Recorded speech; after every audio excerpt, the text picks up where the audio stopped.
अस्सलाम दोस्तों, इन साइड पे मौजूद फखर में खुश आमदीद। शहबाज गिल को अस्पताल मुंतकिल करने में नाकामी पर इमरान खान साहब बरहम हो गए। फ़ोन कर दिया जनाब परवेज़ इलाही साहब को, चीफ मिनिस्टर पंजाब को, और खूब खरी खरी सुना दी। ना सिर्फ सुना दी बल्कि एक धमकी भी दे दी कि भाई अगर तूने मेरी बात नहीं मानी, अगर तूने उस्मान बुज़दार की तरह पंजाब के अंदर नहीं बैठना, तो तुम्हारा रास्ता वो, मेरा रास्ता ये, हम अपने अपने रास्तों पर चलेंगे। अगर पंजाब की वज़ारत आला का ताज अपने सर पर सजाना है तो बिल्कुल एक कठपुतली की तरह काम करना है। इससे बढ़कर आगे जाने की किसी भी किस्म की कोई ज़रूरत नहीं है। ना सिर्फ ये बल्कि इमरान खान साहब की तरफ से एक नया चार्टर ऑफ डिमांड भी परवेज़ इलाही साहब के हवाले कर दिया गया है, जहां पर उनसे मुतालबा किया गया है कि जनाब आप चीफ सेक्रेटरी पंजाब जनाब कामरान अफजल साहब को फौरी तौर पर तब्दील करें, क्योंकि उनके नीचे जो ब्यूरोक्रेसी काम कर रही है वो मेरे अहकामात को मुकम्मल तौर पर नज़रअंदाज कर रही है, उसके ऊपर अमल दरामद नहीं किया जा रहा। लिहाजा कामरान अफजल साहब को भी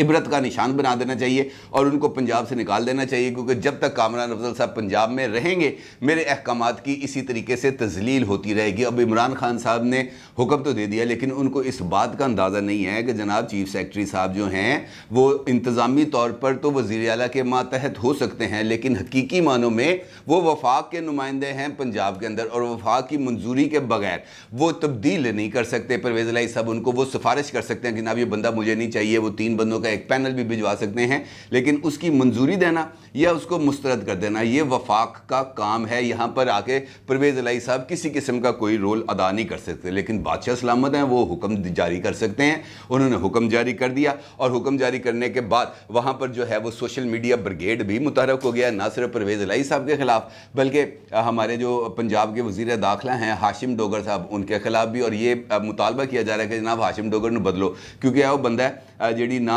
ताड़ी गल सुनता है ना साड़ी गल सुनता है, और वो बंदा जो इस वक्त कुर्बानियां दे रहा है, जेल में मारे खा रहा है, उसको भी किसी किस्म का रिलीफ नहीं दिया जा रहा, क्योंकि अगर फौरी तौर पर उनको रिलीफ मिल जाता, उनको पिंडी के हॉस्पिटल में मुंतकिल कर दिया जाता, तो फिर जो कल रात हुआ है वो नहीं होना था। इमरान खान साहब की तरफ से जो मुतालबात बढ़ते जा रहे हैं उसने परवेज़ इलाही साहब के लिए यकीनी तौर पर एक मुश्किल सूरत हाल पैदा कर दी है, और इस मुश्किल सूरत हाल में सवाल ये पैदा होता है कि अब पंजाब का मुस्तकबिल क्या होगा, यहाँ पर जारी जो सियासी दंगल है वो किस तरह ख़त्म होगा। क्या परवेज़ इलाही साहब उस्मान बुज़दार की तरह पे काम करने पर आमादा हो जाएंगे, क्योंकि वो इस सूरत हाल में दोहरी मुश्किल का शिकार हो रहे हैं, क्योंकि एक तरफ से इमरान खान भी हैं, दूसरी तरफ से कुछ और मामला भी है, और इन दोनों किश्तियों के अंदर उनको बैलेंस रख के चलना उनके लिए अब बहुत ज़्यादा मुश्किल सूरत हाल को जन्म दे रहा है। इस सारी सूरत हाल पर आपके साथ बात करूँगा, लेकिन इससे पहले एक और ख़बर है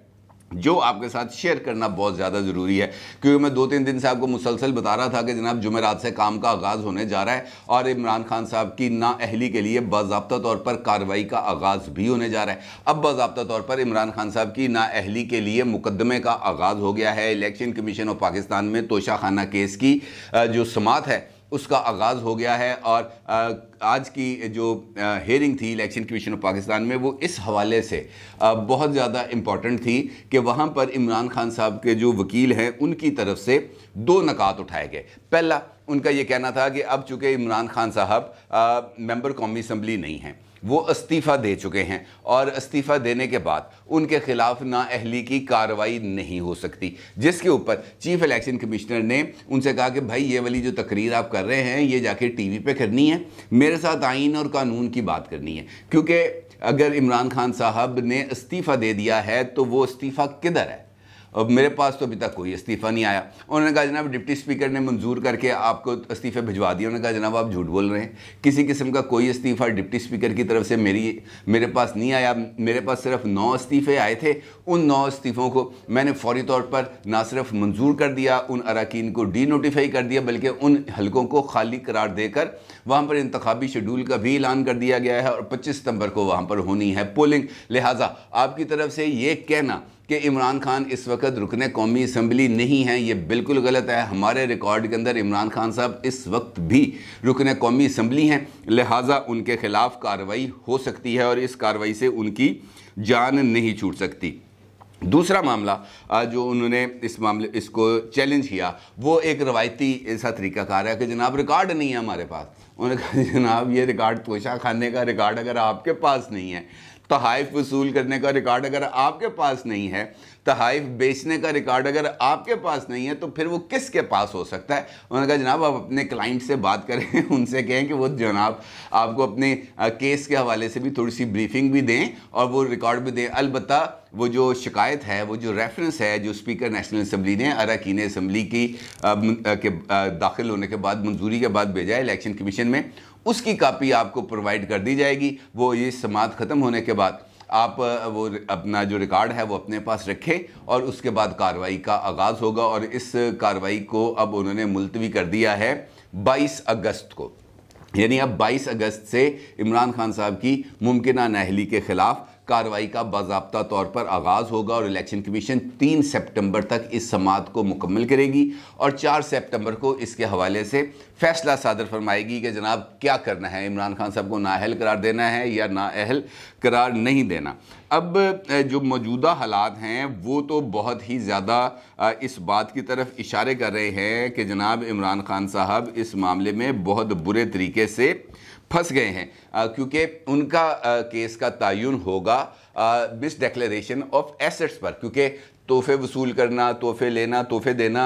ये तो कोई एक ऐसी बात नहीं है, क्योंकि ये एक मामूल की कार्रवाई है कि तोहफे मिलते हैं वो आके तोशा खाना में जमा कराए जाते हैं, फिर उनकी ऑक्शन होती है या जिसको तोहफे मिलते हैं वो उसकी कीमत अदा करके अपने पास रख लेता है। इमरान खान साहब पर इस हवाले से इल्ज़ाम नहीं है कि जनाब उन्होंने कोई इल्लीगैलिटी की है तोशा खाना से तहाइफ वसूल करने पर। उन पर जो इल्ज़ाम है वो ये है कि जनाब उन्होंने मिस डिक्लेरेशन ऑफ एसेट्स की, क्योंकि जिस वक्त उन्होंने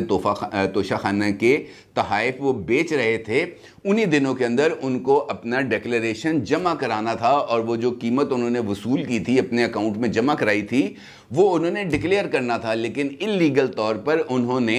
ये जो तहाइफ की वसूली है ये जानबूझकर अपने अकाउंट्स के अंदर, अपने गोशवारों के अंदर उसको शो नहीं किया और जो एक बदनीयती पर मबनी इकदाम है और इसका पैमाना है नवाज शरीफ साहब का केस और इसका फैसला भी नवाज शरीफ साहब के केस के हवाले से ही होगा। अब देखना यह है कि इलेक्शन कमीशन ऑफ पाकिस्तान इसके ऊपर फर्दर कार्रवाई क्या करता है। दूसरी जानिब शहबाज गिल वाला मामला है जो इस वक्त बहुत ज़्यादा गर्म हुआ है, जिस पर इमरान खान साहब ने परवेज़ इलाही साहब को झाड़ें भी सुनाई हैं और कल जो 5 घंटे की एक्टिविटी लगाई गई, जो तमाशा लगाया गया अडयाला जेल के बाहर, वो भी अपनी मिसाल आप है। इमरान खान साहब ने दीदा दनिस्ता जानबूझकर पंजाब और वफाक को एक दूसरे के सामने लाकर खड़ा कर दिया। पंजाब पुलिस के अरकान ने जेल को घेरा हुआ था और इस्लामाबाद कैपिटल पुलिस की 3 गाड़ियां वहां पर मौजूद थी, एम्बुलेंस वहाँ पर मौजूद थी, पिम्स की टीम वहां पर मौजूद थी जिसने शहबाज गिल साहब का मेडिकल करना था, लेकिन 5 घंटे तक वहां पर ड्रामा चलता रहा और आखिरकार वो दिलचस्प बात यह है कि ये दावा किया जाता था कि जनाब ये 16 किलोमीटर पर मुश्तमिल इलाके की हुकूमत है। वो 16 किलोमीटर पर मुश्तमिल इलाके की हुकूमत ने ना सिर्फ रावलपिंडी आकर शहबाज गिल की कस्टडी ली बल्कि उनको ले जाकर पिम्स हॉस्पिटल में जमा भी करा दिया और उस वक्त ये दावा किया जा रहा था कि जनाब शहबाज गिल साहब की हालत बहुत ज़्यादा ख़राब है, शहबाज गिल साहब को सांस लेने में प्रॉब्लम है, हो सकता है और उसके बाद फिर उनको हॉस्पिटल, पिम्स हॉस्पिटल में दाखिल करा दिया गया, जहाँ पर डेंटल डॉक्टर जो था पीटीआई का, उसने शहबाज गिल साहब का मुआयना किया। सोशल मीडिया पर ये तमाम तस्वीरें इस वक्त बहुत ज़्यादा वायरल भी हैं। फिर आज ये की डेवलपमेंट ये है कि पिम्स के आज जो मेडिकल बोर्ड है 5 रुकनी डॉक्टर्स की जो टीम थी सीनियर डॉक्टर्स पर, उन्होंने शहबाज गिल साहब का कल रात को मुकम्मल मुआयना किया, उनके कुछ टेस्ट वगैरह लिए गए और पहली जो रिपोर्ट है वो मीडिया को जारी कर दी गई है और इस रिपोर्ट के मुताबिक शहबाज गिल साहब की हालत तशवीशनाक नहीं है,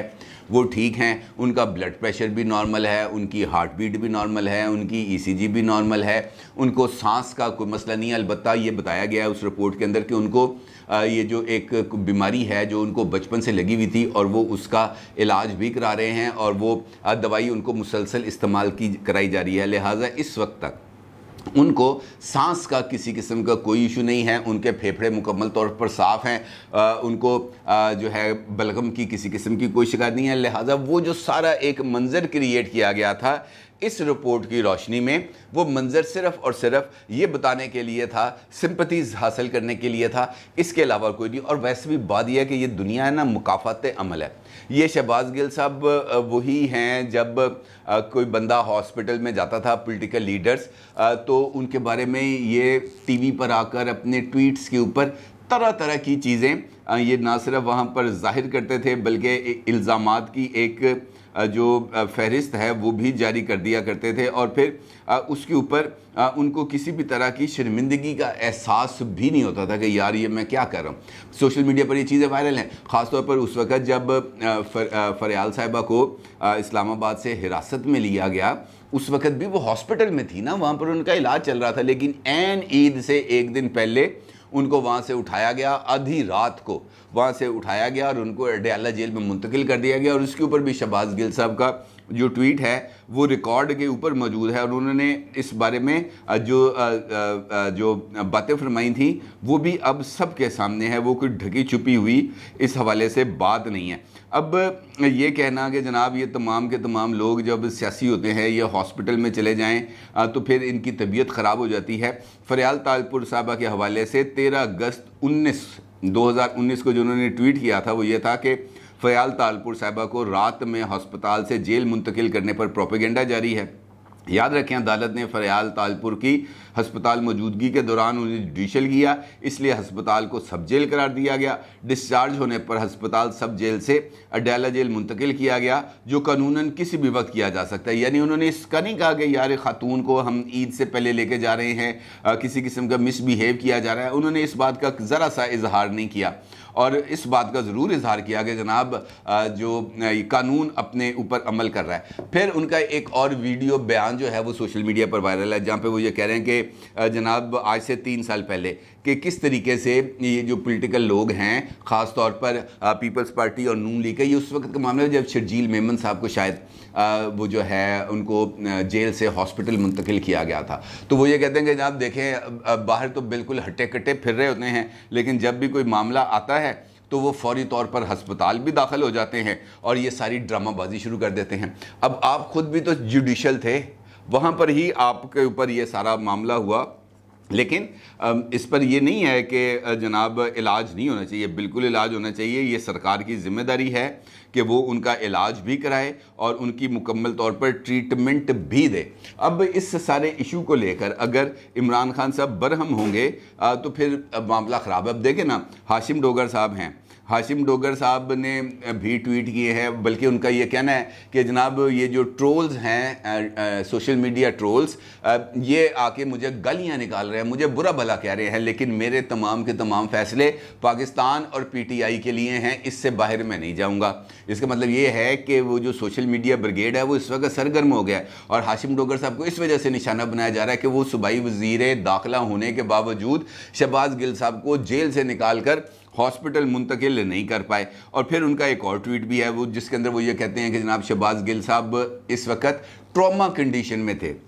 और डिप्रेशन में थे, जिसकी वजह से उनकी जो हालत है, जब उनको ये बताया गया कि जनाब आपको दोबारा रिमांड ले लिया, उनकी हालत बिगड़ गई। उनको इस वक्त मेडिकल ट्रीटमेंट की ज़रूरत है और अदालतों को भी चाहिए कि वो इस किस्म के फ़ैसले ना करें जहाँ पर जो सूरत हाल है वो ख़राब हो सके।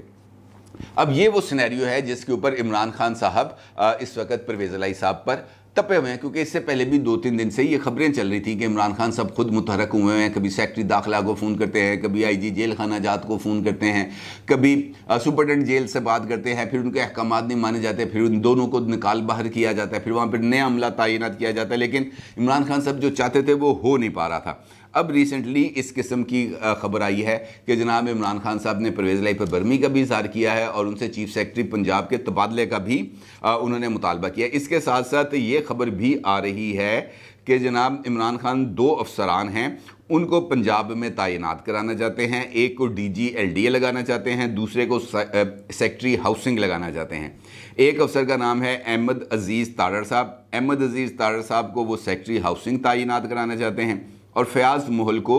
DG LDA लगाना चाहते हैं। और परवेज़ इलाही साहब अभी तक इस फैसले पर उसको तस्लीम नहीं कर रहे। अब ये जो अहमद अजीज़ तारड़ साहब हैं, ये उस्मान बुज़दार साहब के दौर में DG LDA थे और इनका जो कनेक्शन है वो SN जमील साहब के साथ और फरा बीबी के साथ था, जो इस वक्त भाग के दुबई चले गए हैं। और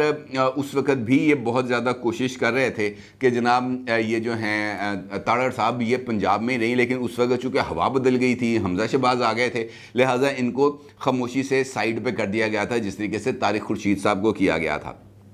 और उसके बाद अब चूँकि दोबारा इक़्तिदार मिल गया है, लिहाजा ये कोशिश की जा रही है कि जनाब ये वाले लोगों को दोबारा उस जगह पर लाया जाए और फरागोगी नेक्सस को दोबारा से बहाल किया जाए। अब परवेज़ इलाही साहब चूँकि एक सियासी शख्सियत हैं, उनको इस बात का अंदाज़ा है कि जनाब ये काम करना मेरी सियासत के लिए अच्छा हो सकता है या बुरा हो सकता है।